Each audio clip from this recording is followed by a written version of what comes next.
Hi there, my name's Marina Scott and I work on both of the Odysseys tours in Britain, and one of the things that I talk about on these tours are the yew trees, Taxus baccatus, an evergreen, very poisonous tree.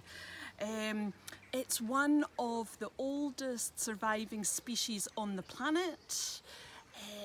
We found fossils dating from 200 million years ago depicting the yew, so that means that the yews survived and lived through the birth of the world as we know it, you know, volcanic episodes, noxious gases, extremes of temperature, several ice ages, and being nibbled on by dinosaurs. So it's little wonder that these trees were actually worshipped and revered in Britain for thousands and thousands of years, and they're very much associated with death, rebirth, resilience and immortality. And one of the things that happens with these trees are that when they are 400 or so years old, the trunk splits and hollows out, and this hollowing out of the trunk actually helps with the longevity of the tree. Also, the branches of the yew arch over, and when they hit the ground they take root and they re-sprout new growth. So you can well understand why to the ancient peoples these yew trees would have seemed magic and immortal. Now we do know that Druids actually planted circular groves of yew, and by the time that the Romans arrived, the Druids were actually living within these groves. I imagine sort of igloos of living tree. These shelters would have been very welcome for the early peoples.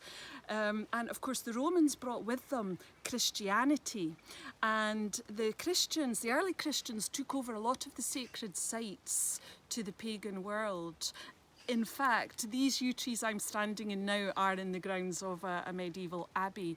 But today in Britain we very much associate the yew trees with churchyards, but often the trees are actually much older than the churchyards that they're standing in. Something to remember when you are in Britain. And it was believed that these yew trees, they would protect the dead from evil spirits, and they would absorb vapours from putrefying bodies. So obviously you'd want lots of yews in your churchyard.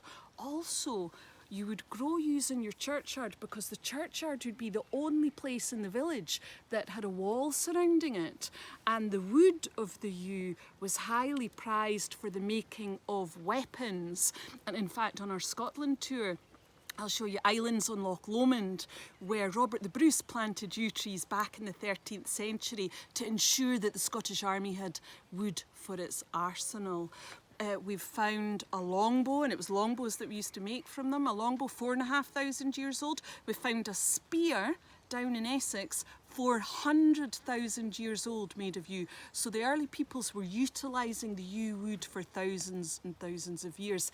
Today we utilise the yew in a different way. As I mentioned, it's very toxic, every bit as toxic. In fact, people have died after cutting down a yew tree because they've ingested the sawdust. There's a poison called taxine in the leaves, and this taxine today is used as part of the cocktail of chemicals that make up chemotherapy for anti-cancer treatments. And people all over Britain actually sell the cuttings of their yew tree to the big pharmaceutical companies so that they can make these cancer treatments. So people, let's hear it for the yew tree. I love them, and you know what, I could tell you many more stories about these yew trees, but I've been told to keep it short. So see you in Scotland, see you in Britain.